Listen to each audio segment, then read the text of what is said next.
Il ne lui fallut pas longtemps pour devenir un spécialiste dans le domaine de la distillation. Il se rendit vite compte, en se fiant à son nez bien plus qu'à toutes les règles de Baldini, que la température du feu avait une influence déterminante sur la qualité du produit de la distillation. Chaque plante, chaque fleur, chaque bois et chaque fruit oléagineux exigeait une procédure particulière. Tantôt, il fallait chauffer à toute vapeur, tantôt faire bouillir modérément, et il y avait plus d'une espèce de fleur qui ne dégorgeait ce qu'elle recelait de meilleur qu'à condition de la faire transpirer sur la flamme la plus réduite. Tout aussi importante était la préparation. La menthe et la lavande pouvaient se distiller en touffes entières. D'autres matériaux demandaient à être finement épluchés, écharpés, hachés, râpés, pilonnés ou même réduits à l'état de mou, avant d'être placés dans la chaudière. Mais un certain nombre de matières étaient rebelles à toute distillation, et Grenouille en fut extrêmement désappointé. Baldini, quand il eut vu avec quelle maestria Grenouille maniait l'alambic, lui laissa la bride sur le cou, et Grenouille s'en servit effectivement tout à loisir. Il consacrait ses journées à faire des parfums et toutes sortes de produits odorants ou épicés, mais donnait toutes ses nuits exclusivement à l'art mystérieux de la distillation. Son projet était d'obtenir des substances odorantes totalement nouvelles, afin de pouvoir créer au moins quelques-uns des parfums qu'il portait en lui. Il commença d'ailleurs par connaître quelques succès. Il réussit à fabriquer de l'huile de fleurs d'ortie blanche et de grains de cresson, et une eau avec l'écorce fraîche de sureau et des branches d'if. À vrai dire, le résultat avait une odeur qui n'évoquait guère les matériaux de départ, mais c'était tout de même suffisamment intéressant pour envisager un emploi ultérieur. Mais ensuite, il y eut des matières sur lesquelles le procédé se solda par un échec complet. Grenouille tenta par exemple de distiller l'odeur du verre, cette odeur d'argile fraîche qu'a le verre lisse et que les gens normaux ne sauraient percevoir. Il se procura du verre à vitre et du verre de bouteille. Il en distilla de grands morceaux, des tessons, des éclats, de la poussière, sans le moindre résultat. Il distilla du laiton, de la porcelaine et du cuir, des grains de céréales et des graviers. Il distilla de la terre, tout bêtement, du sang, du bois et des poissons frais. Ses propres cheveux, finalement, il distilla même de l'eau de la Seine, dont l'odeur caractéristique lui parut mériter d'être conservée. Il croyait que l'alambic lui permettrait d'arracher à ces matières leur odeur sui generis, comme c'était le cas pour le thym, la lavande ou le cumin.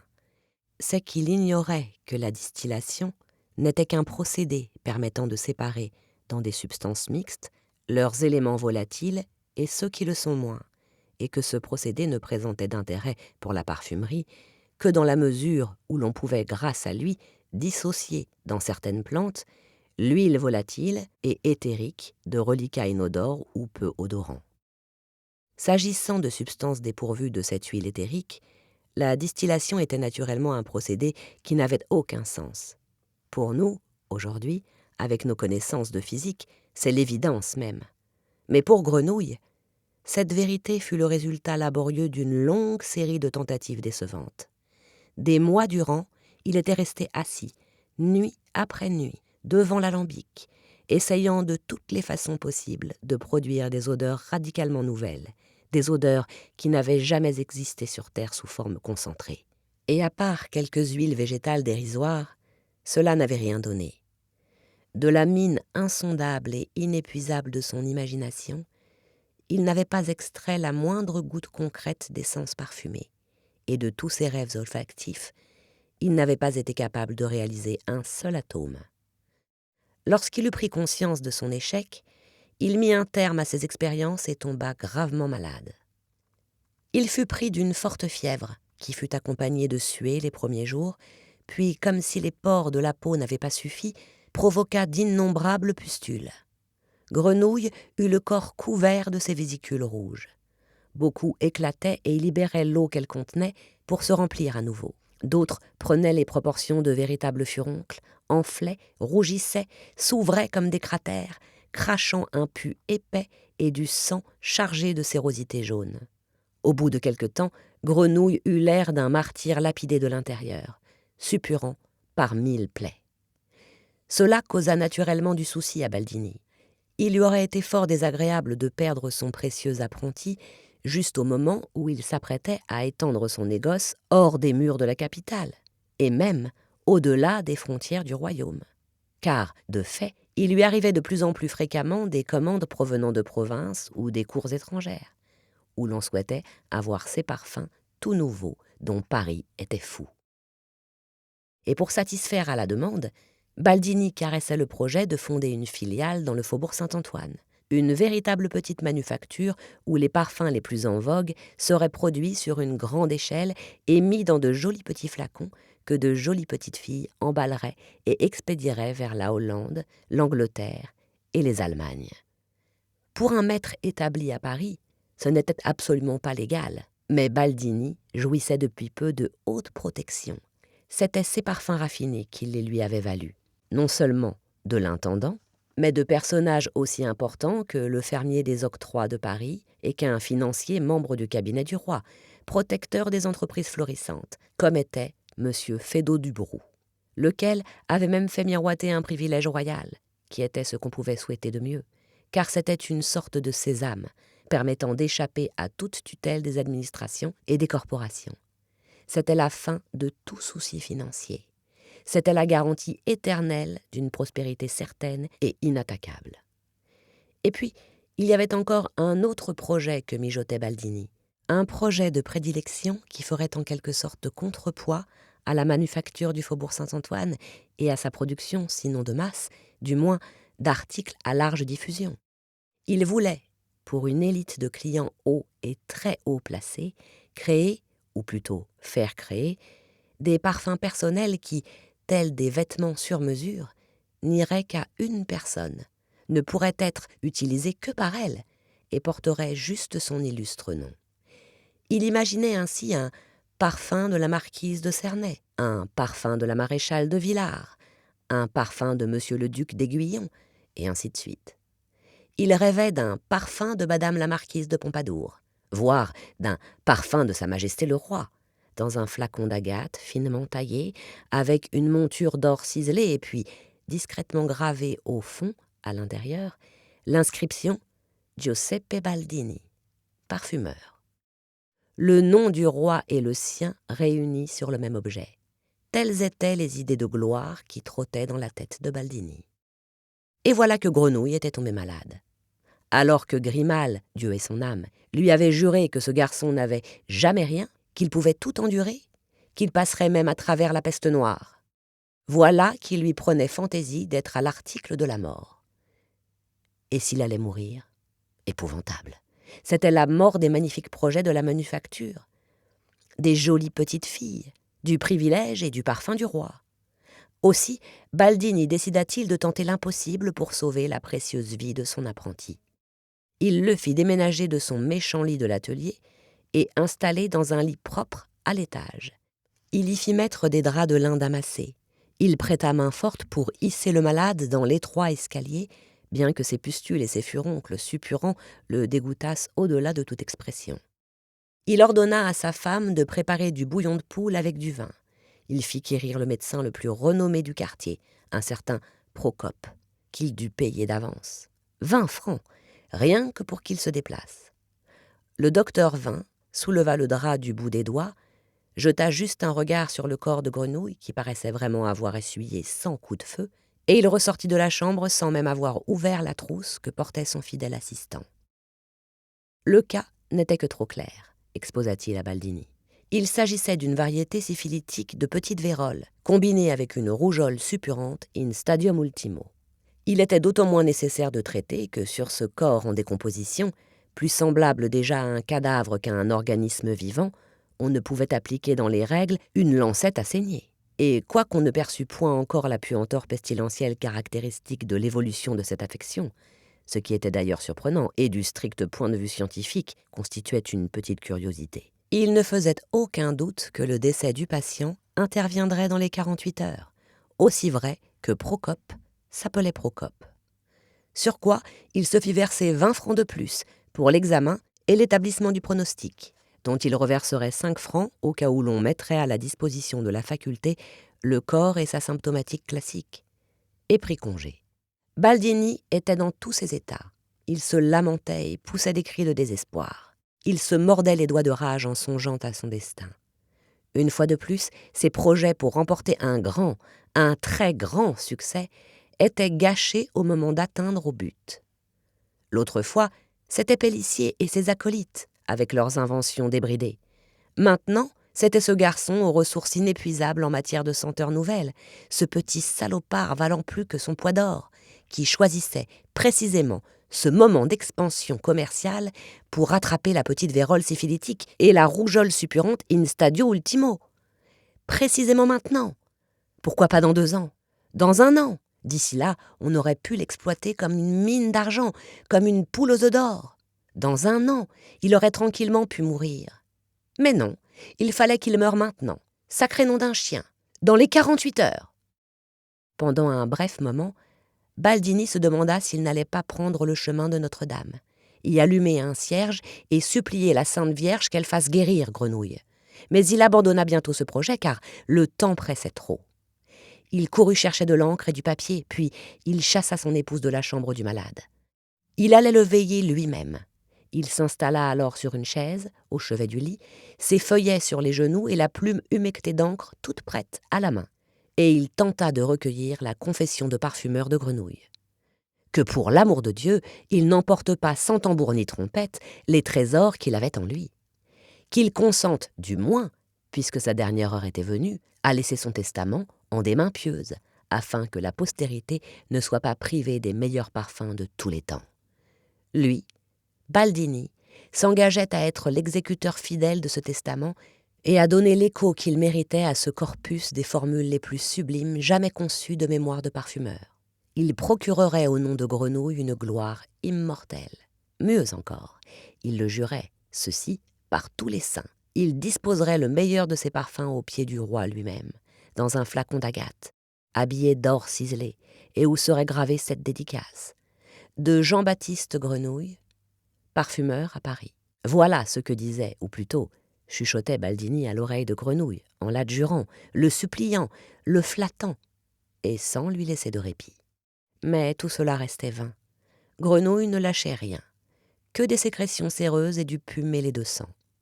Sans un mot, il restait là, couché, dans le lin damassé, produisant ses humeurs répugnantes, mais non point ses trésors, ni son savoir, ni la formule du moindre parfum.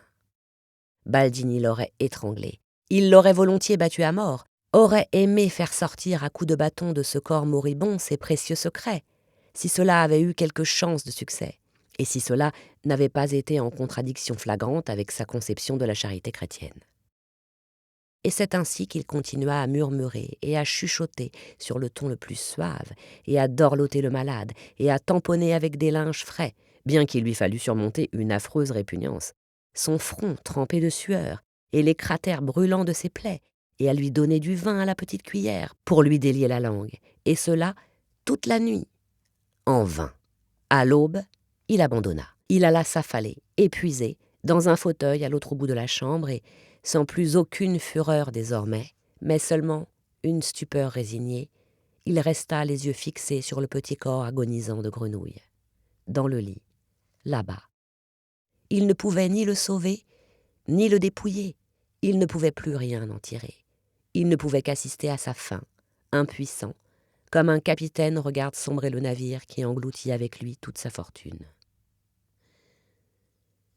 C'est alors que soudain les lèvres du mourant s'ouvrirent et que, d'une voix dont la netteté et la fermeté n'évoquaient guère une fin prochaine, il dit « Dites, maître, y a-t-il d'autres moyens que l'expression et la distillation pour extraire des corps leur parfum ?»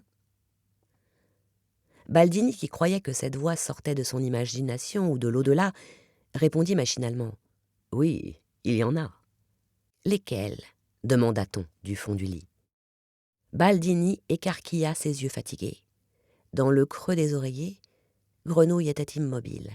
Était-ce ce cadavre qui avait parlé ? Lesquels ?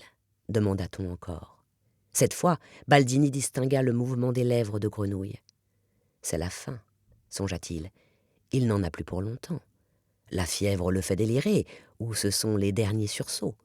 et il se leva, alla vers le lit et se pencha sur le malade.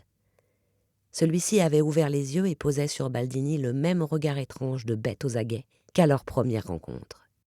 « Lesquels ?» demanda-t-il. Alors, Baldini prit sur lui. Il ne voulait pas ignorer la dernière volonté d'un mourant, et il répondit. « Il y en a 3, mon fils. L'enfleurage à chaud, l'enfleurage à froid et l'enfleurage à l'huile. Ils ont sur la distillation beaucoup d'avantages et ils s'emploient pour extraire les parfums les plus fins, le jasmin, la rose et la fleur d'oranger. »« Où cela ?» demanda Grenouille. « Dans le Midi, » répondit Baldini.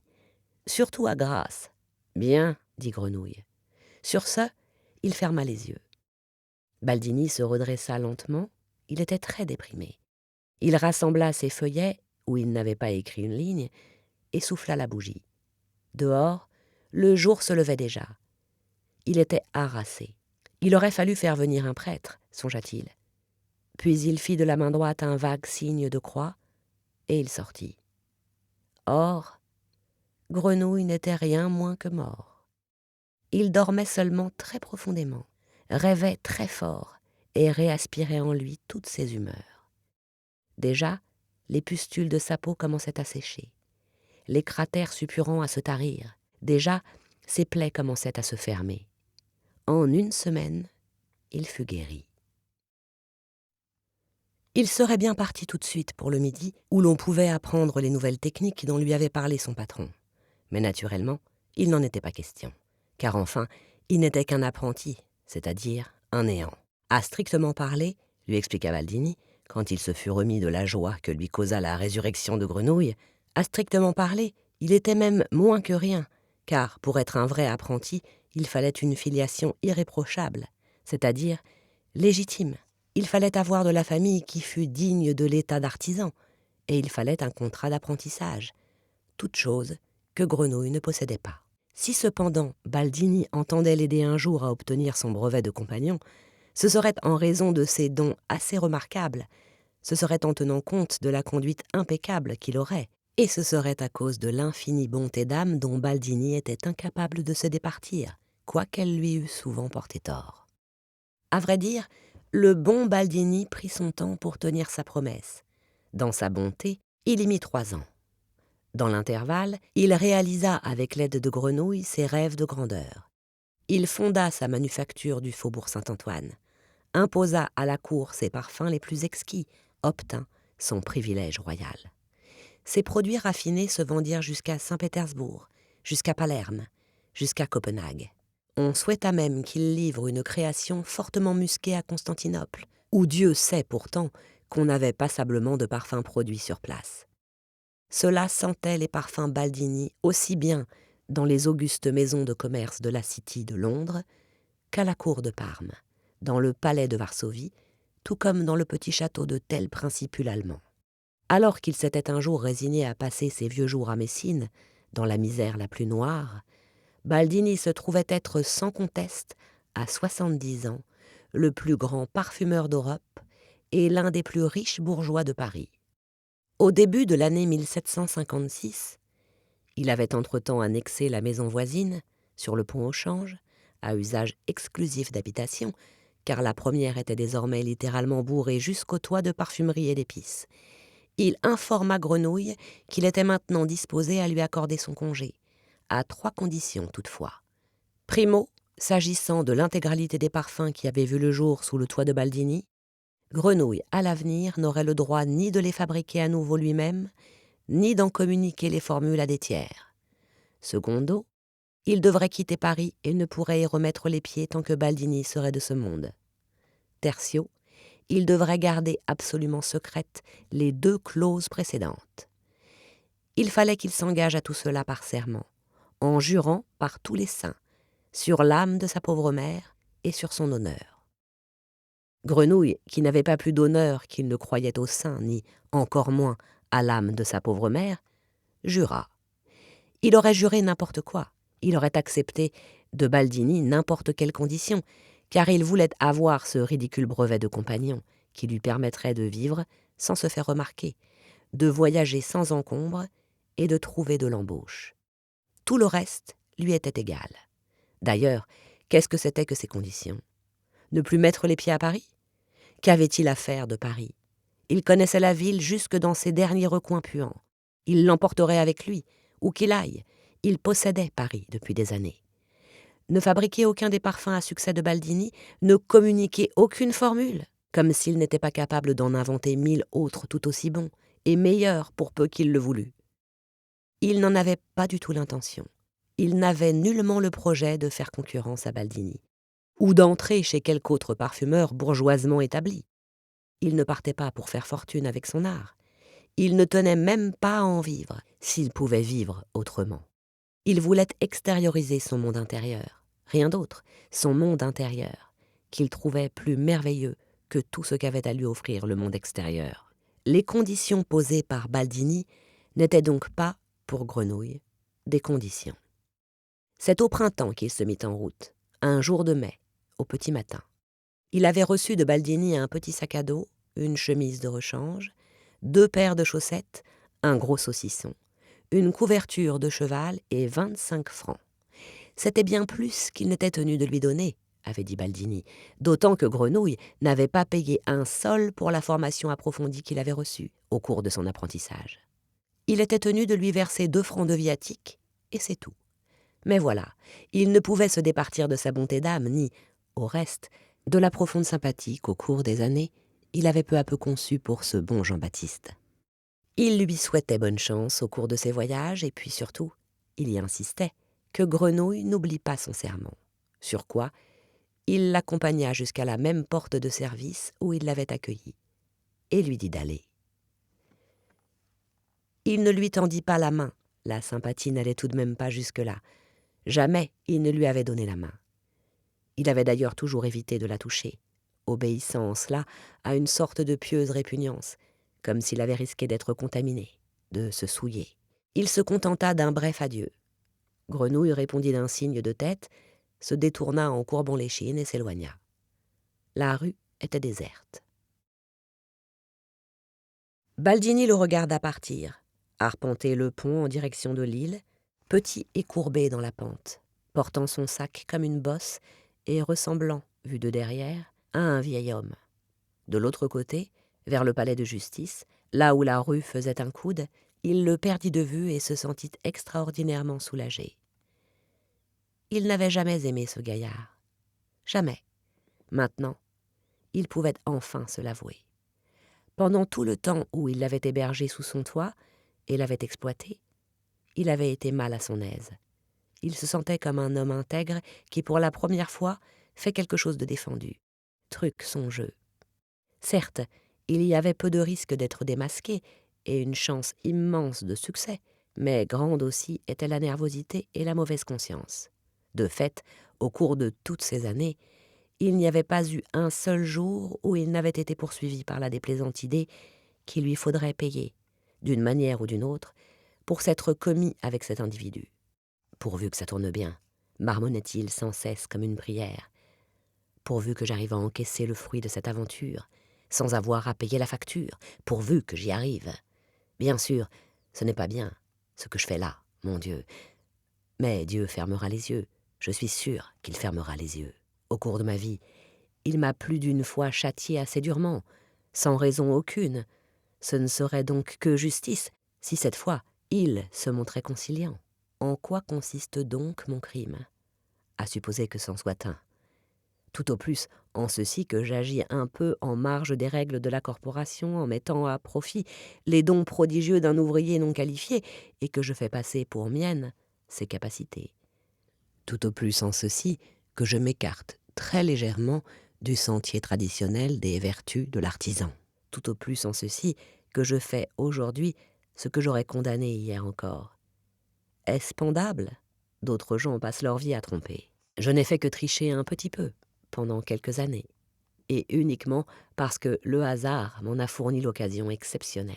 Peut-être n'était-ce même pas le hasard, peut-être était-ce Dieu lui-même qui a envoyé chez moi ce sorcier pour compenser tout le temps où j'avais été humilié par Pélissier et consorts. Peut-être que la providence divine ne se manifeste pas du tout en ma faveur, mais contre Pélissier. Ce serait tout à fait possible, Car comment Dieu pouvait-il châtier Pélissier, sinon en m'accordant ses bienfaits? Ainsi, la chance dont j'ai profité ne serait que l'instrument de la justice divine, et si c'est le cas, non seulement je pourrais, mais je devrais l'accepter, sans honte et sans le moindre remords. C'est ce qu'avait souvent pensé Baldini au cours de ces dernières années. Le matin, quand il descendait l'étroit escalier menant à la boutique, et le soir, quand il le remontait avec le contenu de la caisse et qu'il comptait les lourdes pièces d'or et d'argent qu'il serrait dans son coffre, et la nuit, lorsqu'il était couché à côté du paquet d'os ronflant qu'était son épouse et qu'il ne trouvait pas le sommeil, tant sa chance lui faisait peur. Mais à présent, enfin, c'en était fini de ses pensées sinistres. L'hôte inquiétant était parti et ne reviendrait jamais. La richesse, en revanche, restait assurée à tout jamais. Baldini posa la main sur sa poitrine et sentit, à travers le tissu de son habit, le cahier qui était sur son cœur. 600 formules y étaient inscrites, plus que n'en pourraient jamais réaliser des générations entières de parfumeurs. S'il perdait tout aujourd'hui même, ce merveilleux cahier à lui tout seul referait de lui un homme riche en moins d'1 an. En vérité, que pouvait-il demander de plus? Le soleil du matin, jaune et chaud, passait entre les pignons des maisons d'en face et venait caresser son visage. Baldini regardait toujours vers le sud, dans la rue qui menait au palais. C'était tellement agréable, vraiment, que Grenouille y eût disparu. Et dans une bouffée de gratitude débordante, il décida de faire avant le soir le chemin jusqu'à Notre-Dame, d'y mettre une pièce d'or dans le tronc des offrandes, d'y allumer 3 cierges et de rendre grâce à genoux au Seigneur qui l'avait comblé de tant de bienfaits, tout en lui épargnant toute vengeance. Mais il se trouva encore bêtement empêché de le faire, car l'après-midi, comme il allait se mettre en route vers la cathédrale, le bruit se répandit que des Anglais avaient déclaré la guerre à la France. Cela n'avait en soi rien d'inquiétant, mais comme il se trouvait justement que Baldini allait, dans les jours à venir, expédier à Londres une livraison de parfums, il remit sa visite à Notre-Dame et préféra aller se renseigner en ville, puis se rendre à sa manufacture du faubourg Saint-Antoine pour bloquer la livraison anglaise jusqu'à nouvel ordre. La nuit, dans son lit, juste avant de s'endormir, il eut encore une idée géniale. Avec les conflits armés qui allaient éclater dans le Nouveau Monde à propos des colonies, il allait lancer un parfum qu'il appellerait « Prestige du Québec », quelque chose de corsé et d'héroïque, dont le succès, cela ne faisait aucun doute, le dédommagerait largement de l'incertitude du marché anglais. C'est avec cette séduisante pensée dans sa vieille tête stupide qu'il posa avec soulagement sur l'oreiller, rendu agréablement inconfortable par le cahier aux formules dissimulé dessous, que maître Baldini s'assoupit, pour ne jamais se réveiller. Dans la nuit, en effet, se produisit une petite catastrophe, qui fut la cause que l'administration royale, avec les lenteurs qui s'imposent en ces matières, décréta que devaient être peu à peu démolies toutes les maisons de tous les ponts de Paris. Sans cause connue, le pont au Change s'effondra dans sa partie ouest, entre la 3e et la 4e pile. 2 maisons furent précipitées dans le fleuve, si soudainement et si intégralement qu'aucun de leurs occupants ne put être sauvé. Heureusement, il ne s'agissait que de 2 personnes, Giuseppe Baldini et son épouse Teresa. Les domestiques étaient de sortie, avec ou sans permission. Chénier, qui ne regagna la maison qu'au petit matin, légèrement pris de boisson, ou qui plutôt voulut la regagner car la maison n'était plus là, en eut une dépression nerveuse. Il avait caressé pendant 30 ans l'espoir d'être couché sur le testament de Baldini, qui n'avait ni enfant ni famille. Et voilà que d'un coup, tout disparaissait. La maison, le fonds de commerce, les matières premières, l'atelier, Baldini lui-même, et même le testament qui aurait peut-être encore permis d'hériter la manufacture. On ne retrouva rien, ni les corps, ni le coffre, ni les cahiers aux 600 formules.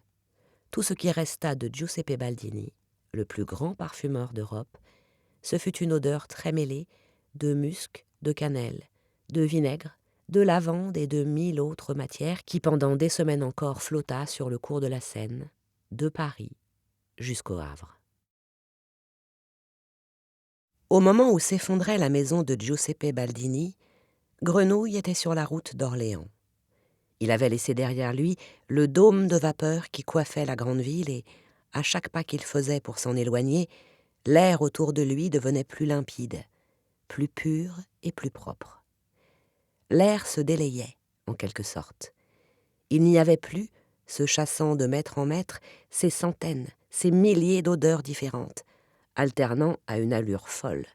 Au contraire, le peu d'odeurs qu'il y avait là, l'odeur de la route sablonneuse, des prés, de la terre, des plantes, de l'eau, flottait en longs rubans au-dessus du paysage, se gonflant lentement et s'évanouissant lentement, sans presque jamais s'interrompre de manière abrupte.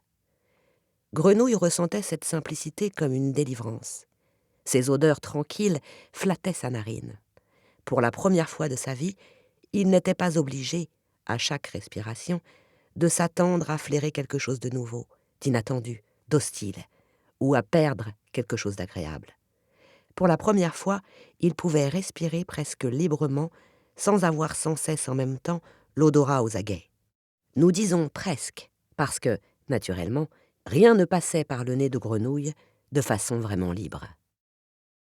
Même quand il n'y avait aucune raison à cela, une certaine réserve instinctive restait chez lui toujours en éveil à l'égard de tout ce qui venait de l'extérieur et prétendait qu'il le laissait entrer en lui. Tout au long de sa vie, même dans les rares moments où il connut des bouffées de satisfaction, de contentement, voire peut-être de bonheur, il préféra toujours l'expiration à l'aspiration. De la même façon d'ailleurs qu'il n'avait pas commencé sa vie en prenant son souffle, avec espoir, mais en poussant un cri meurtrier. Mais à cette restriction près, qui était chez lui une limite innée, Grenouille se sentait de mieux en s'éloignant de Paris. Il respirait de plus en plus facilement, marchait d'un pas de plus en plus allègre, et trouvait même, par moments, l'énergie de se tenir droit, si bien que de loin, il avait presque l'air d'un compagnon artisan comme un autre. Bref, d'un être humain normal. Ce qu'il ressentait le plus comme une libération, c'était l'éloignement des hommes. À Paris, il vivait plus de monde sur l'espace le plus réduit que dans n'importe quelle autre ville du globe. 600 ou 700 000 personnes vivaient à Paris. Elles grouillaient dans les rues et sur les places, et les maisons en étaient bourrées, des caves aux greniers. Il n'y avait guère de recoin de Paris qui ne fût rempli d'hommes. Il n'y avait pas un caillou, pas un pouce de terrain qui ne sentît l'humanité. C'est cette concentration d'odeurs humaines qui l'avait oppressé pendant 18 ans, comme un orage qui menace. Grenouille s'en rendait compte maintenant qu'il commençait à y échapper. Jusque-là, il avait toujours cru que c'était le monde en général qui le contraignait à se recroqueviller. Mais ce n'était pas le monde, c'étaient les hommes. Avec le monde, apparemment, le monde déserté par les hommes, on pouvait vivre. Le 3e jour de son voyage, il s'approcha du champ de gravitation olfactive d'Orléans. Bien avant que le moindre signe visible annonce la proximité de la ville, Grenouille perçut que l'humanité devenait plus dense dans l'atmosphère et, contrairement à sa première intention, il résolut d'éviter Orléans. Il ne voulait pas que cette liberté de respiration qu'il avait récemment acquise soit si vite gâchée à nouveau par une atmosphère toute poisseuse d'humanité. Il fit un grand détour pour éviter la ville, se retrouva sur la Loire, à Châteauneuf, et la traversa à Sully. Son saucisson lui avait duré jusque-là. Il en acheta un autre, puis, s'écartant du cours de la Loire, s'enfonça dans la campagne. Il n'évita plus désormais seulement les villes, il évita les villages. Il était comme enivré par cet air de plus en plus délayé, de plus en plus étranger à l'humanité. Ce n'était que pour se réapprovisionner qu'il s'approchait d'un hameau ou d'une ferme isolée. Il y achetait du pain et redisparaissait dans les bois. Au bout de quelques semaines, il était excédé même par les rencontres de quelques rares voyageurs sur des chemins écartés. Il ne supportait plus l'odeur personnelle des paysans qui faisaient la première coupe des foins. Il s'esquivait à l'approche de chaque troupeau de moutons, non pas à cause des moutons, mais pour échapper à l'odeur du berger. Il prenait à travers champs, préférant allonger son itinéraire de plusieurs lieues, quand, des heures à l'avance, il flairait un escadron de cavaliers qui allait venir sur lui. Non qu'il craignît, comme d'autres compagnons du Tour de France ou comme des vagabonds, qu'on le contrôlât, qu'on lui demandât ses papiers, voire qu'on l'enrôlât dans une armée. Il ne savait même pas qu'il y avait la guerre. mais pour la pure et simple raison que l'odeur humaine des cavaliers le dégoûtait. C'est ainsi qu'insensiblement, et sans qu'il l'eût particulièrement décidé, son projet de rallier Grasse au plus vite s'estompa. Ce projet s'était en quelque sorte dissous dans la liberté, comme tous ses autres plans et projets. Grenouille ne voulait plus aller nulle part. Il ne voulait plus que fuir. Fuir loin des hommes. Pour finir, il ne marcha plus que de nuit. Dans la journée, il se tapissait dans les sous-bois, dormait sous des buissons, dans des fourrés, dans les endroits les plus inacceptables qu'il pouvait trouver, roulé en boule comme une bête, enveloppé dans la couverture de cheval couleur de terre qu'il se ramenait sur la tête, le nez coincé au creux de son bras et tourné vers le sol, afin que ses rêves ne soient pas troublés par la moindre odeur étrangère. Il se réveillait au coucher du soleil, flairait dans toutes les directions. Quand il s'était ainsi assuré que le dernier paysan avait quitté son champ et que même le voyageur le plus téméraire avait trouvé un gîte dans l'obscurité grandissante, quand enfin la nuit et ses prétendus dangers avaient balayé jusqu'au dernier homme de la surface des terres, alors seulement Grenouille s'extrayait de sa cachette et poursuivait son voyage. Il n'avait pas besoin de lumière pour y voir. Déjà, naguère, quand il marchait encore de jour, il avait souvent tenu les yeux fermés pendant des heures et avancé en ne se fiant qu'à son nez. L'image trop crue du paysage, et tout ce que la vision oculaire avait d'aveuglant, de brusque et d'acéré, lui faisait mal. Il ne consentait à ouvrir les yeux qu'au clair de lune.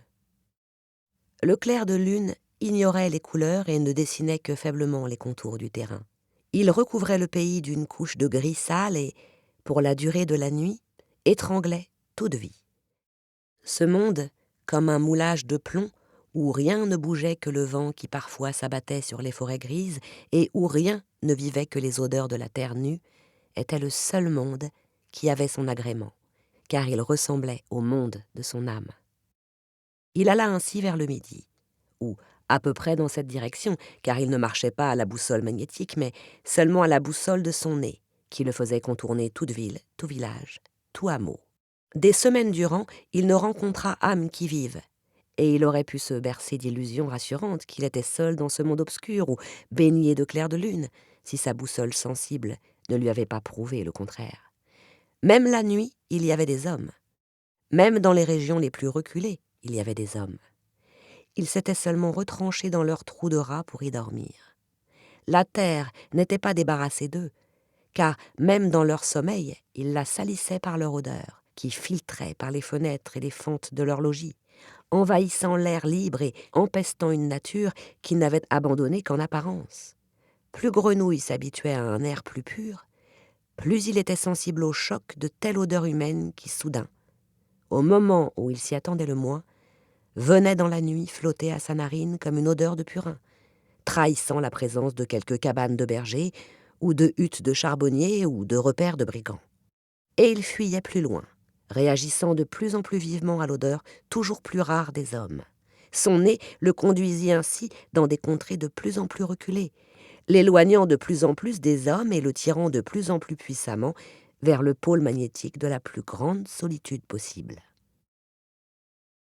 Ce pôle, le point qui dans tout le royaume était le plus loin des hommes, se trouvait dans le Massif central, en Auvergne, à 5 journées de marche environ au sud de Clermont, au sommet d'un volcan de 2000 mètres appelé le Plomb du Cantal. La montagne était constituée d'un gigantesque cône de pierre grise comme du plomb, et elle était entourée d'un plateau interminable et aride où ne poussaient que des mousses grises et des buissons gris, d'où émergeaient ici et là des pointes de rochers bruns comme des dents gâtées, et quelques arbres calcinés par les incendies. Même au grand jour, la région était si désespérément inhospitalière que le berger le plus pauvre de cette province déjà pauvre n'y aurait pas amené paître ses bêtes. Et la nuit, alors, à la lumière blafarde de la lune, elle paraissait à ce point déserte et déshéritée qu'elle ne semblait plus être de ce monde. Même Lebrun, le bandit auvergnat recherché de toutes parts, avait préféré gagner les Cévennes pour s'y faire capturer et écarteler, plutôt que de se cacher au plomb du Cantal, où sûrement personne ne l'aurait cherché ni trouvé, mais où, tout aussi sûrement, il serait mort de cette interminable solitude, ce qui lui parut pire encore. À des lieues à la ronde, ne vivait ni un être humain, ni un animal à sang chaud qui fût digne de ce nom. Juste quelques chauves-souris, quelques insectes et des vipères. Depuis des dizaines d'années, personne n'avait gravi le sommet. Grenouille atteignit cette montagne, une nuit d'août 1756. Quand le jour pointa, il était au sommet. Il ne savait pas encore que son voyage s'arrêtait là. Il pensait que ce n'était qu'une étape sur le chemin qui le menait vers des airs toujours plus purs, et il tourna sur lui-même en laissant errer le regard de son nez sur le gigantesque panorama de ce désert volcanique.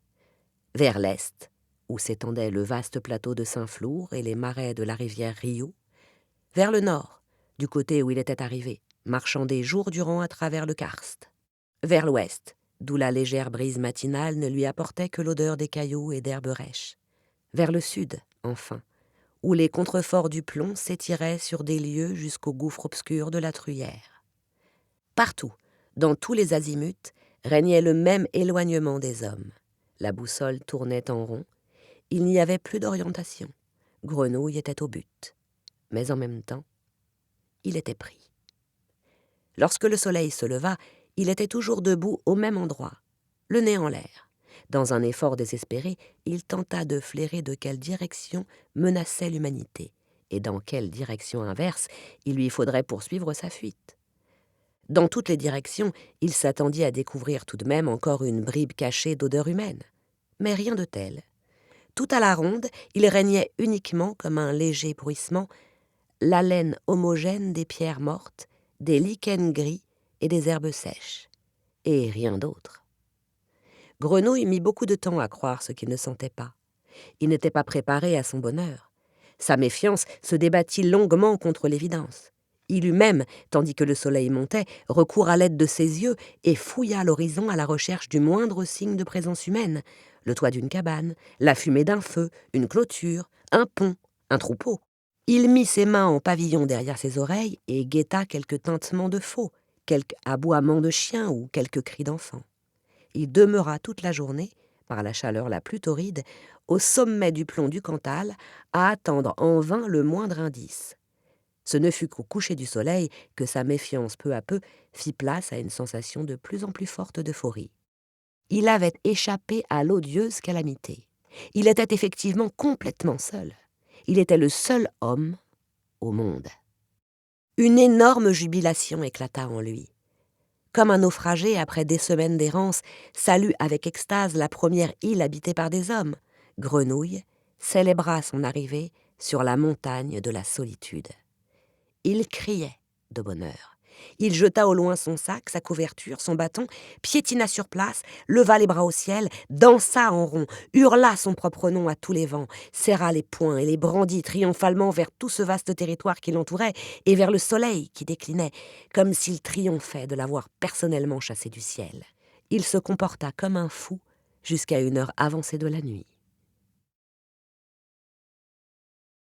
Les jours suivants, il les passa à s'installer sur la montagne, car il était bien clair qu'il ne quitterait pas de sitôt cette contrée bénie. Pour commencer, il flaira pour trouver de l'eau et en découvrit, dans une faille, un peu en dessous du sommet, où elle suintait en une fine pellicule sur le roc. Il n'y en avait pas beaucoup, mais en léchant patiemment la pierre pendant une heure, il pouvait satisfaire ses besoins journaliers d'humidité. Il trouva aussi de la nourriture, à savoir des salamandres et de petites couleuvres à collier. Après les avoir décapitées, il les dévora avec la peau et les os. Il les accompagna de lichens secs, d'herbes et de graines de mousse.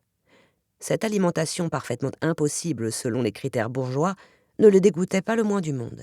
Déjà, au cours des derniers mois et des dernières semaines, il avait renoncé à se nourrir d'aliments préparés par l'homme, comme le pain, la charcuterie et le fromage, préférant consommer indistinctement, quand il se sentait affamé, tout ce qui pouvait lui tomber sous la main de vaguement comestibles. Il n'était rien moins qu'un gourmet. D'ailleurs, plus généralement, le plaisir n'était pas son fait, quand le plaisir consistait à autre chose qu'à jouir d'une odeur immatérielle. Le confort n'était pas non plus son fait, et il se serait contenté d'installer sa couche à même le roc. Mais il trouva mieux. Près de l'endroit où suintait un peu d'eau, il découvrit une petite galerie naturelle qui, en décrivant plus d'une étroite sinuosité, s'enfonçait dans la montagne et, au bout de 30 mètres environ, se terminait par un éboulement. Cette extrémité de la galerie était tellement exiguë que Grenouille touchait le roc de ses 2 épaules et qu'il ne pouvait se tenir debout que courbé. Mais il pouvait s'y tenir assis et, en se mettant en chien de fusil, il pouvait même s'y étendre. Cela suffisait parfaitement à son besoin de confort, car l'endroit présentait d'inappréciables avantages. Au bout de ce tunnel, il faisait nuit noire même en plein jour. Il y régnait un silence de mort, et l'air exhalait une fraîcheur humide et salée. Grenouille flaira tout de suite que jamais être vivant n'était pénétré en ce lieu. Tandis qu'il en prenait possession, il se sentit intimidé par une sorte d'horreur sacrée. Il étendit soigneusement sur le sol sa couverture de cheval, comme s'il drapait un autel, et s'y coucha. Il se sentait divinement bien. Dans la montagne, la plus solitaire de France, à 50 mètres sous terre, c'était comme s'il gisait dans sa propre tombe. Jamais de sa vie il ne s'était senti aussi en sécurité. Même pas dans le ventre de sa mère, loin de là. Au dehors, le monde pouvait flamber. Ici, il ne s'en apercevrait même pas. Il se mit à pleurer en silence. Il ne savait qui remercier de tant de bonheur. Par la suite, il ne sortit plus à l'air libre que pour lécher la roche humide, pour lâcher rapidement son urine et ses excréments, et pour chasser des lézards et des serpents. De nuit, ils étaient faciles à attraper car ils étaient tapis sous des cailloux plats ou dans de petites anfractuosités où il les découvrait à l'odeur. Au cours des premières semaines, il monta encore quelques fois jusqu'au sommet pour renifler aux 4 coins de l'horizon. Mais bientôt, ce fut plus une habitude fastidieuse qu'une nécessité, car pas une seule fois il ne flaira la moindre menace. Aussi finit-il par renoncer à ses excursions, uniquement soucieux désormais de regagner sa crypte aussi vite que possible, dès qu'il s'était acquitté des gestes indispensables à sa survie. Car c'est là, dans la crypte, qu'il vivait pour de bon.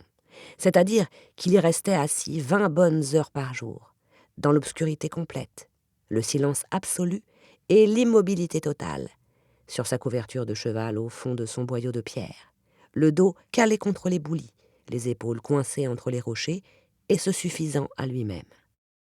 On connaît des gens qui cherchent la solitude, pénitents, malheureux, saints ou prophètes. Ils se retirent de préférence dans des déserts où ils vivent de sauterelles et de miel sauvage. Certains aussi habitent des cavernes ou des ermitages sur des îles loin de tout, ou bien, de manière un peu plus spectaculaire, se fourrent dans des cages perchées sur des mâts ou suspendues dans les airs. Ils font cela pour être plus près de Dieu. Ils se mortifient par la solitude, elle leur sert à faire pénitence. En agissant ainsi, ils sont persuadés de mener une vie qui complaît à Dieu.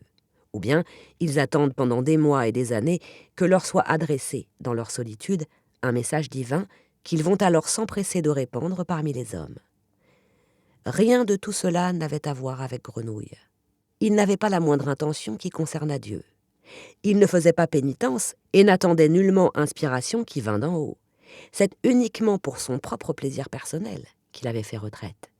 Uniquement pour être plus proche de lui-même.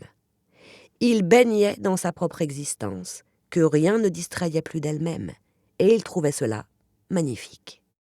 Il gisait comme son propre cadavre dans cette crypte rocheuse. C'est à peine s'il respirait, à peine si son cœur battait encore. Et il vivait pourtant avec une intensité et dans des débordements comme jamais viveur n'en connut de tels dans le monde extérieur. Le théâtre de ces débordements, comment aurait-il pu en être autrement, c'était cet empire intérieur où, depuis sa naissance, il avait gravé les contours de toutes les odeurs qu'il avait jamais rencontrées. Pour se mettre en humeur, il évoquait tout d'abord les plus anciennes, les plus lointaines, l'exhalaison hostile et moite de la chambre à coucher, chez Madame Gaillard, le goût du cuir desséché qu'avaient ses mains, l'haleine vineuse et aigre du père terrier, la transpiration chaude, maternelle et hystérique de la nourrice Jeanne Bussy, la puanteur cadavéreuse du cimetière des innocents, l'odeur de meurtre que dégageait sa mère. Et il était transporté de dégoût et de haine, et son poil se hérissait d'une horreur délicieuse. Parfois, quand cet apéritif d'ignominie n'avait pas suffi à le mettre en forme, il s'accordait un petit détour olfactif du côté de chez Grimal, et goûtait à la puanteur des peaux crues, non écharnées, et des bains de tannage, ou bien il imaginait les effluences concentrées de 600 000 Parisiens dans la touffeur écrasante de la canicule. Alors explosait tout d'un coup, c'était le but de l'exercice, toute sa haine accumulée, avec la violence d'un orgasme. Tel un orage, il se ruait sur ces odeurs qui avaient osé offenser ses nobles narines. Telle la grêle sur un champ de blé, il les flagellait. Tel un ouragan, il pulvérisait toute cette racaille et la noyait dans un gigantesque déluge purificateur d'eau distillée. Si juste était son courroux, si redoutable était sa vengeance. Ah, quel instant sublime! Grenouille, le petit homme, tremblait d'excitation. Son corps se tordait de jouissances délicieuses et s'arquait si bien que, pendant un moment, il se cognait le crâne contre le haut du boyau pour retomber ensuite lentement et rester étendu, libéré et profondément satisfait. C'était vraiment trop agréable, cet acte éruptif par lequel il massacrait toutes les odeurs répugnantes. Vraiment trop agréable. Pour un peu, ce numéro eût été son préféré dans la série des sketchs qui se succédaient sur son grand théâtre intérieur, car il laissait la sensation merveilleuse d'un saint épuisement que donnent seules les actions héroïques et vraiment grandioses. Il avait alors le droit de se reposer un moment avec bonne conscience. Il prenait ses aises, physiquement autant qu'il était possible dans cet étroit réduit de pierre, mais intérieurement, sur les champs désormais nettoyés de son âme, il s'étirait tout à loisir et s'assoupissait, et faisait volter autour de son nez les odeurs les plus fines. Par exemple, une petite brise épicée, comme si elle avait flotté sur des prés au printemps, un vent tiède de mai, soufflant à travers les premières feuilles qui verdoient sur les hêtres, un coup de vent de mer, aussi relevé que des amandes salées. C'était à la fin de l'après-midi qui se levait, à la fin de l'après-midi en quelque sorte, car il n'y avait naturellement pas d'après-midi ou de matinée. Il n'y avait ni soir ni matin, ni lumière ni ténèbres. Il n'y avait pas davantage de prés au printemps, ni de feuilles de hêtres verdoyants. Il n'y avait pas du tout de choses dans l'univers intérieur de Grenouille, mais uniquement les odeurs des choses. Ce n'est donc qu'un modus dicendi que de parler de cet univers comme d'un paysage. Mais c'est une façon de parler adéquate, et la seule possible, car notre langage ne vaut rien pour décrire le monde des odeurs.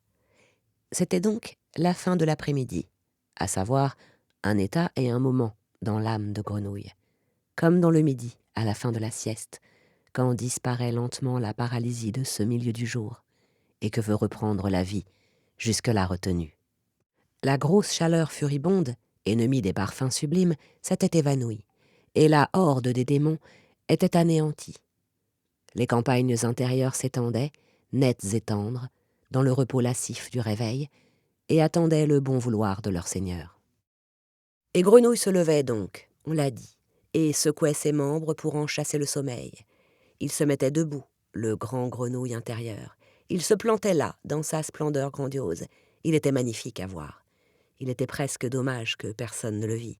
Et regardait alentour, fier et souverain. Oui, c'était là son royaume.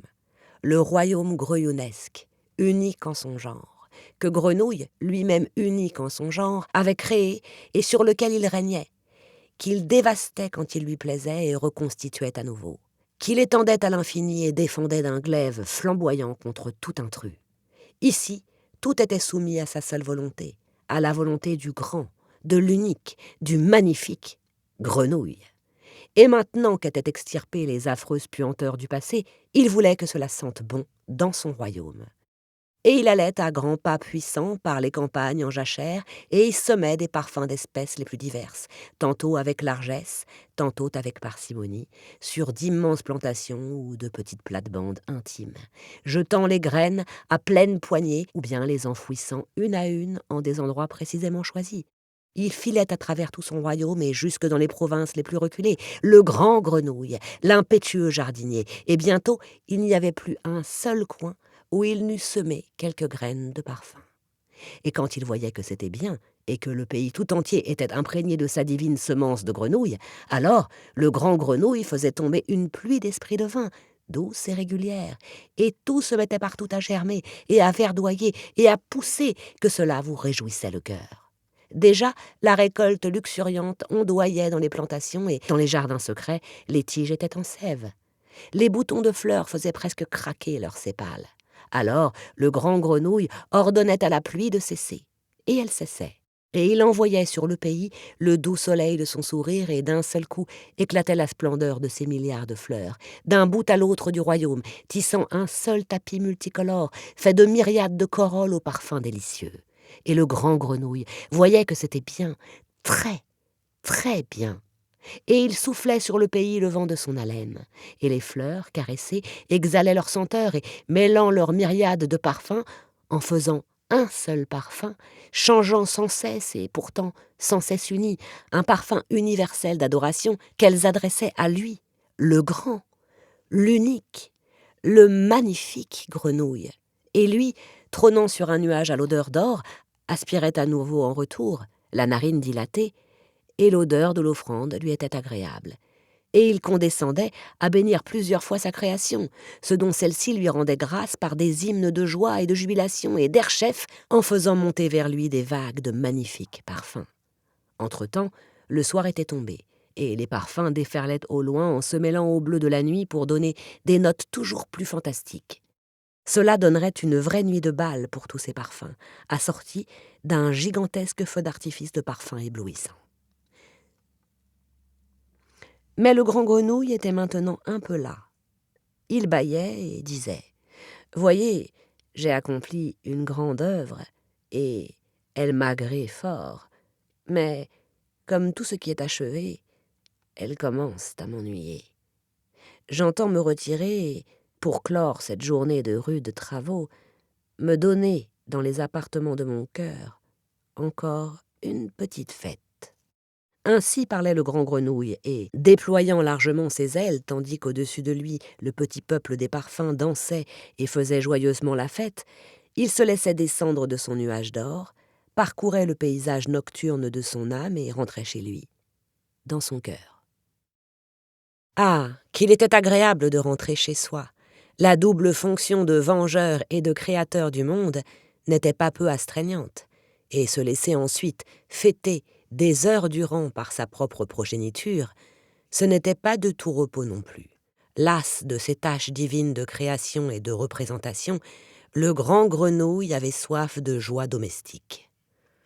Son cœur était un château pourpre. Il était situé dans un désert de pierre, camouflé derrière des dunes, entouré par une oasis de marécages et ceint de 7 murailles de pierre.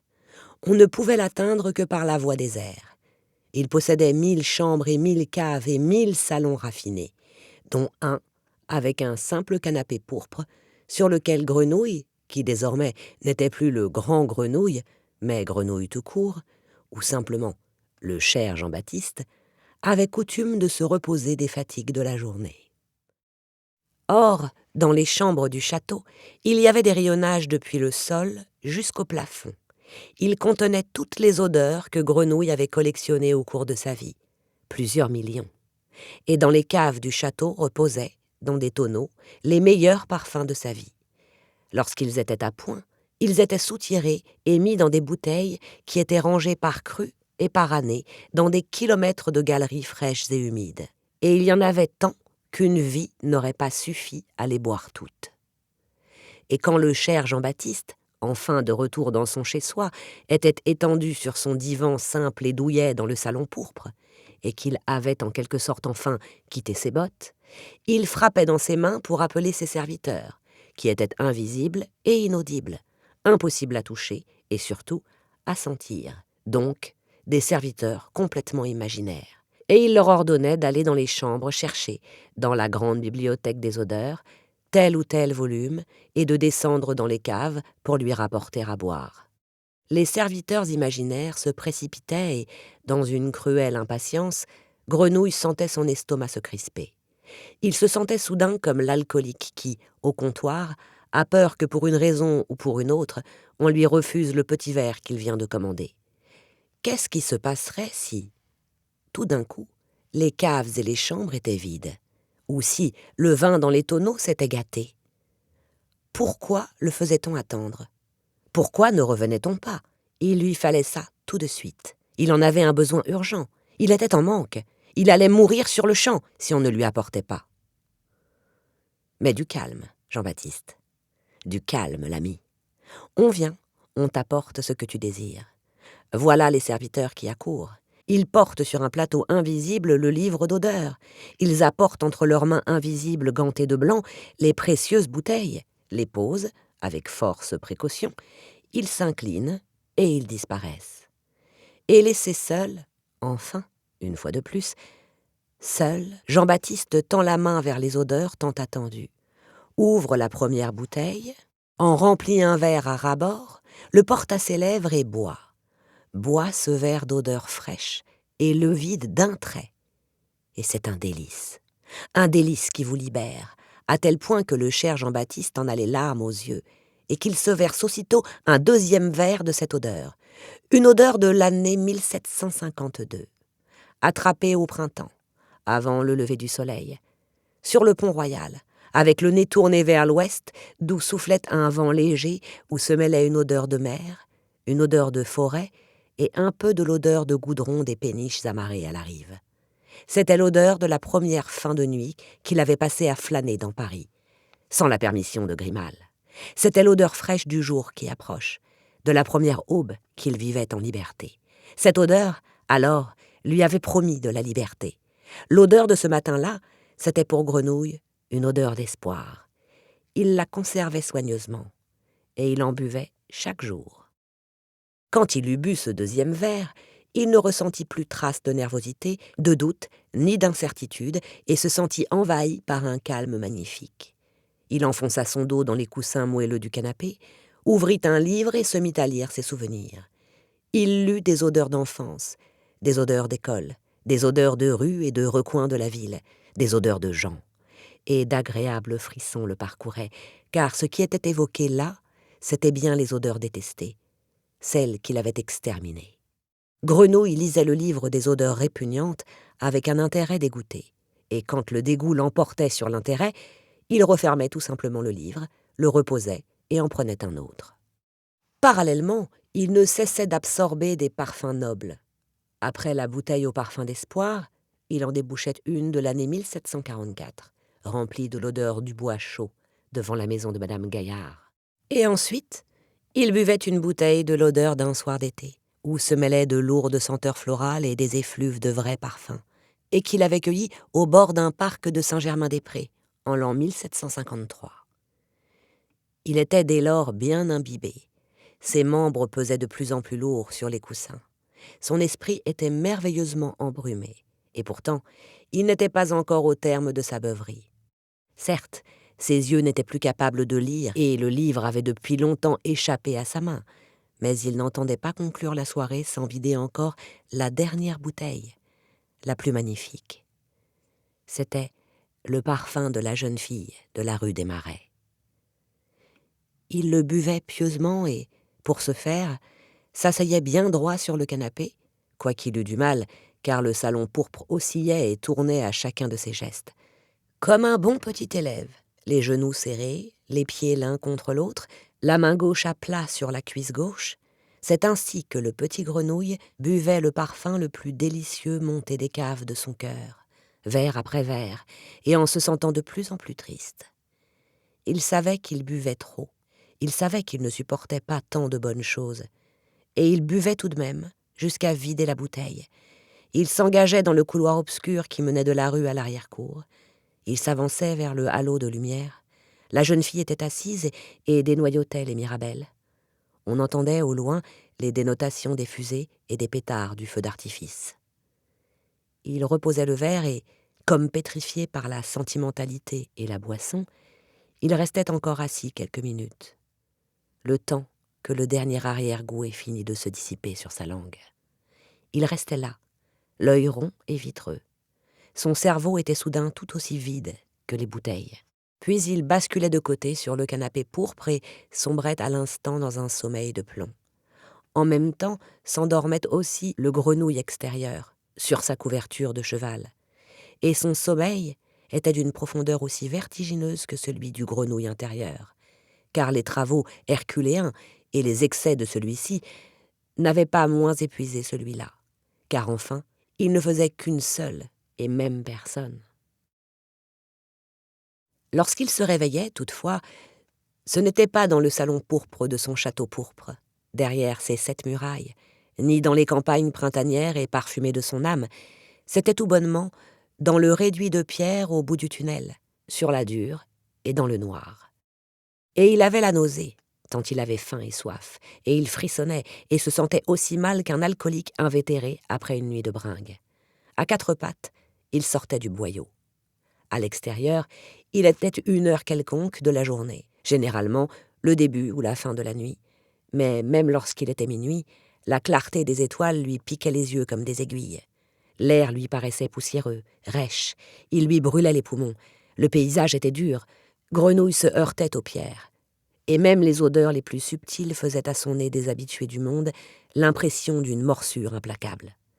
La tique était devenue aussi douillette qu'un Bernard l'ermite qui a quitté sa coquille et erre, tout nu, dans la mer. Il allait à l'endroit où suintait de l'eau, léchait l'humidité sur la paroi rocheuse pendant 1 ou 2 heures. C'était un supplice. Le temps n'en finissait pas, ce temps pendant lequel le monde réel lui brûlait la peau. Il arrachait des pierres quelques débris de mousse, les avalait à grand-peine, s'accroupissait quelque part, déféquait tout en bouffant. Vite, vite, il fallait que tout cela aille vite. Puis, affolé comme un petit animal à chair tendre quand, là-haut dans le ciel, les vautours tournent déjà, il regagnait en courant sa caverne, filait jusqu'au fond du boyau et à sa couverture de cheval. Là, il était enfin de nouveau en sécurité. Il s'adossait à l'éboulis, étendait ses jambes et attendait. Il lui fallait alors maintenir son corps tout à fait immobile, aussi immobile qu'un récipient qui risque de déborder parce qu'on l'a trop remué. Peu à peu, il réussissait à maîtriser sa respiration. Son cœur, excité, battait plus calmement. Le ressac intérieur s'apaisait progressivement. Et la solitude recouvrait soudain son âme comme un miroir noir. Il fermait les yeux. La porte sombre de son royaume intérieur s'ouvrait. Il la passait. Pouvait alors débuter la représentation suivante du théâtre intérieur de Grenouille. Il en était ainsi, jour après jour, semaine après semaine, mois après mois. Il en fut ainsi 7 années durant. Pendant ce temps, dans le monde extérieur, la guerre faisait rage et même une guerre mondiale. On se battit en Silésie et en Saxe, au Hanovre et en Belgique, en Bohême et en Poméranie. Les troupes du roi allèrent mourir en Hesse et en Westphalie, aux Baléares, aux Indes, sur le Mississippi et au Canada, quand elles n'étaient pas déjà mortes du typhus pendant le voyage. La guerre coûta la vie à 1 million d'hommes. Au roi de France, elle coûta son empire colonial, et à tous les États belligérants, elle coûta tant d'argent qu'à contre-cœur, ils finirent par se résoudre et y mettre un terme. Grenouille, pendant ce temps, faillit une fois en hiver mourir gelé sans s'en rendre compte. Il était resté 5 jours dans le salon pourpre, et quand il se réveilla dans le boyau, il était paralysé par le froid. Il referma aussitôt les yeux pour mourir dans son sommeil. Mais il survint un changement de temps qui le décongela et le sauva. Une fois, la neige fut si épaisse qu'il n'eut pas la force de se frayer un passage jusqu'au lichen. Il se nourrit alors de chauves-souris raidies par le gel. Un jour, il trouva un corbeau mort à l'entrée de la caverne. Il le mangea. Ce furent les seuls événements extérieurs dont il eut conscience en 7 ans. Pour le reste, il vécut uniquement dans sa montagne, dans le royaume de son âme, qu'il s'était lui-même créé. Et il y serait resté jusqu'à sa mort, car il n'y manquait de rien, s'il n'était intervenue une catastrophe qui le chassa de la montagne et le recracha dans le monde. La catastrophe ne fut pas un tremblement de terre, ni un incendie de château, ni un glissement de terrain, ni un éboulement souterrain. Ce ne fut nullement une catastrophe extérieure, mais une catastrophe intérieure, et du coup, particulièrement douloureuse, car elle bloqua la voie de repli qu'affectionnait Grenouille. Elle se produisit pendant son sommeil, ou mieux, en rêve. Ou plutôt, en rêve dans son sommeil, dans son cœur, dans son imagination. Il était couché sur le canapé du salon pourpre et dormait. Autour de lui, les bouteilles vides. Il avait énormément bu, terminant même par 2 bouteilles du parfum de la jeune fille rousse. C'était vraisemblablement trop, car son sommeil, quoique profond comme la mort, ne fut cette fois pas sans rêve, mais parcouru de fantomatiques bribes de rêve. Ces bribes étaient très nettement les miettes d'une odeur. D'abord, Elles ne passèrent sous le nez de Grenouille qu'en filaments ténus, puis elles s'épaissirent et devinrent des nuages. Il eut alors le sentiment de se trouver au milieu d'un marécage d'où montait le brouillard. Le brouillard montait lentement de plus en plus haut. Bientôt, Grenouille fut complètement enveloppée de brouillard, imbibée de brouillard. Et entre les volutes de brouillard, il n'y avait plus la moindre bouffée d'air libre. Il ne voulait pas étouffer. Il fallait qu'il respire, ce brouillard. Et ce brouillard était, on l'a dit, une odeur. Et Grenouille savait d'ailleurs quelle odeur c'était. Ce brouillard était sa propre odeur. Sa propre odeur à lui, Grenouille, était ce brouillard. Or, ce qui était atroce, c'est que Grenouille, bien qu'il sût que cette odeur était son odeur, ne pouvait pas la sentir. Complètement noyé dans lui-même, il ne pouvait absolument pas se sentir. Lorsqu'il s'en fut rendu compte, il poussa un cri aussi épouvantable que si on l'avait brûlé vif. Ce cri fit crouler les murs du salon pourpre, les murailles du château. Il jaillit hors du chœur, franchit les douves et les marais et les déserts, fulgura au-dessus du paysage nocturne de son âme comme une tempête de feu, éclata du fond de sa gorge, parcourut le boyau sinueux et se rua dans le monde extérieur, jusqu'au-delà du plateau de Saint-Flour. C'était comme si la montagne criait, et Grenouille fut réveillé par son propre cri. En se réveillant, il se débattait comme pour chasser le brouillard sans odeur qui voulait l'étouffer. Il était mort de peur, agité par tout le corps de tremblement d'effroi mortel. Si le cri n'avait pas déchiré le brouillard, Grenouille se serait noyé en lui-même. Une mort atroce. Et tandis qu'il était encore assis là, tout tremblotant, et qu'il battait le rappel de ses pensées confuses et effarées, il y avait une chose qu'il savait déjà avec certitude. Il allait changer de vie, ne serait-ce que parce qu'il ne voulait pas faire une seconde fois un rêve aussi affreux. Il n'y survivrait pas une seconde fois. Il se jeta la couverture de cheval sur les épaules et rampa jusqu'à l'air libre. Dehors, c'était juste le début de la matinée, une matinée de la fin février. Le soleil brillait. Le pays sentait la pierre mouillée, la mousse et l'eau. Le vent apportait déjà une légère odeur d'anémone. Il s'accroupit sur le sol devant la caverne. Le soleil le chauffait. Il aspira l'air frais. Il avait encore des frissons en repensant au brouillard auquel il avait échappé. Et il frissonnait de bien-être en sentant la chaleur sur son dos. C'était tout de même bien que ce monde extérieur existât encore, ne fût-ce que comme refuge. Inimaginable l'épouvante qui aurait été la sienne si, en sortant du tunnel, il n'avait plus trouvé aucun monde, aucune lumière, aucune odeur, rien de rien. Uniquement encore cet affreux brouillard, à l'intérieur, à l'extérieur, partout. Peu à peu, l'effet de choc s'estompa. Peu à peu, l'angoisse desserra sa prise et Grenouille commença à se sentir plus en sécurité. Vers midi, il avait retrouvé son sang-froid. Il appliqua l'index et le majeur dans sa main gauche sous son nez et aspira ainsi entre les os de ses doigts. Il sentit l'air humide du printemps, parfumé d'anémone. Il ne sentait pas ses doigts. Il tourna la main et en renifla le creux. Il en perçut la chaleur, mais ne sentit aucune odeur. Alors, il retroussa la manche de sa chemise en haillant et fourra son nez au creux de son bras. Il savait que c'était l'endroit où tous les hommes se sentent eux-mêmes. Lui, pourtant, ne sentit rien. Il ne sentit rien non plus sous son aisselle, sur ses pieds, sur son sexe, vers lequel il se pencha autant qu'il put. C'était grotesque. Lui, Grenouille, qui pouvait flairer à des lieues n'importe quel autre être humain, n'était pas capable de sentir l'odeur de son propre sexe, distant de moins d'un empan. Pourtant, il ne fut pas pris de panique. Réfléchissant froidement, il se dit ceci. Ce n'est pas que je ne sente pas, car tout sent.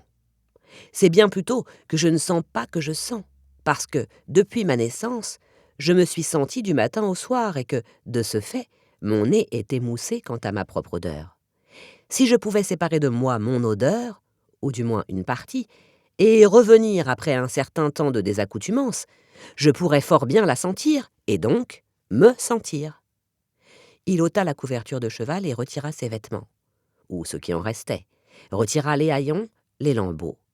Cela faisait 7 ans qu'il ne les avait pas enlevés. Il devait être complètement imprégné de son odeur. Il efflanqua Anta à l'entrée de la caverne et s'éloigna. Et pour la première fois depuis 7 ans, il gravit à nouveau le sommet de la montagne. Il se planta au même endroit qu'alors, à son arrivée, tendit le nez vers l'ouest et laissa le vent siffler autour de son corps nu. Il avait l'intention de s'aérer à fond, de se gorger tellement de vent d'ouest, c'est-à-dire de l'odeur de mer et de prés humides, que cette odeur éclipserait l'odeur de son propre corps, et qu'il se créerait ainsi une différence de niveau olfactif entre lui et ses vêtements, et qu'il serait alors en mesure de percevoir nettement cette différence. Et pour ne recevoir dans le nez qu'un minimum de sa propre odeur, il penchait le torse en avant, tendait le cou le plus possible dans le vent et rejetait les bras en arrière. Il avait l'air d'un nageur, au moment où il va plonger dans l'eau. Cette posture extrêmement ridicule, il la conserva plusieurs heures durant, tandis que sa peau blanchâtre, déshabituée de la lumière, rougissait comme une langouste, bien que le soleil fût encore faible. Vers le soir, il redescendit à la caverne. De loin, il aperçut le tas de vêtements. Sur les derniers mètres, il se boucha le nez et ne le relâcha qu'après s'être penché pour le mettre au ras des vêtements.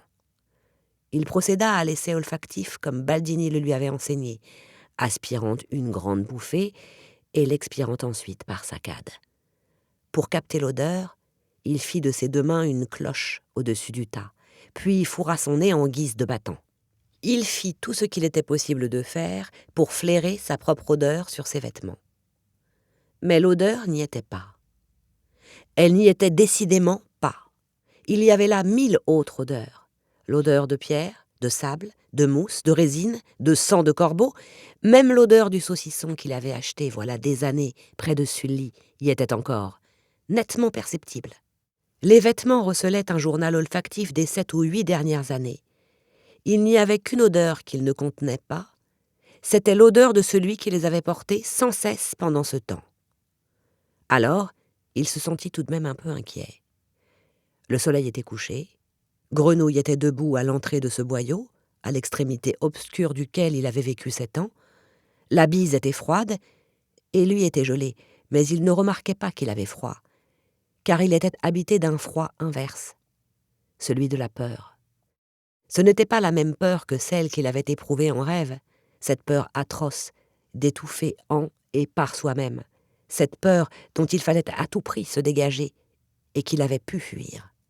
La peur qu'il éprouvait maintenant, c'était celle de ne pas savoir à quoi s'en tenir sur lui-même. C'était le contraire de l'autre peur. Celle-ci, il ne pouvait pas la fuir. Il fallait y faire front. Il fallait, même si la vérité était terrible, qu'il sache sans le moindre doute s'il possédait une odeur ou pas. Et il fallait le savoir tout de suite, dans l'instant. Il rentra dans le boyau. Dès qu'il eut fait quelques mètres, il fut enveloppé d'une obscurité totale, mais il s'y retrouvait comme au grand jour. Il avait fait le trajet des milliers de fois, connaissait chaque pas et chaque tournant, flairait chaque nez rocheux qui pouvait pointer d'en haut et la plus petite pierre qui pouvait faire saillie. Trouver son chemin n'était pas difficile. Ce qui était difficile, c'était de lutter contre le souvenir de son rêve claustrophobique, qui venait clapoter contre lui comme un flot, de plus en plus haut à mesure qu'il avançait. Mais il fut courageux, c'est-à-dire qu'il combattit la peur de savoir par la peur de ne pas savoir. Et il gagna, parce qu'il savait qu'il n'avait pas le choix. Parvenu au bout du boyau, à la pente de l'éboulis, ces 2 peurs le quittèrent. Il se sentit calme. Il avait la tête parfaitement claire et le nez affûté comme un scalpel. Il s'accroupit, mit les mains sur les yeux et renifla. Dans cet endroit, cette tombe de pierre, loin du monde, il avait passé 7 ans couché. Si un endroit du monde devait garder son odeur, c'était là. Il respira lentement. Il apprécia minutieusement. Il prit son temps avant de juger. Il resta accroupi un long quart d'heure. Sa mémoire était infaillible et il savait exactement comment cela sentait 7 ans plus tôt. Une odeur de pierre, de fraîcheur humide et salée, et une odeur si pure que jamais être vivant, homme ou bête, ne pouvait avoir pénétré là. Or, c'était exactement l'odeur qu'avait l'endroit à présent. Il demeura encore un moment accroupi, tout à fait calme, hochant juste légèrement la tête. Puis il fit demi-tour et s'en alla, d'abord courbé, puis, quand la hauteur du boyau le permit, tout droit, et il déboucha à l'air libre. À l'extérieur, il remit ses haillons, ses chaussures avaient pourri depuis des années, se jeta sur les épaules la couverture de cheval et quitta, dans la nuit même, le plomb du Cantal en prenant vers le midi.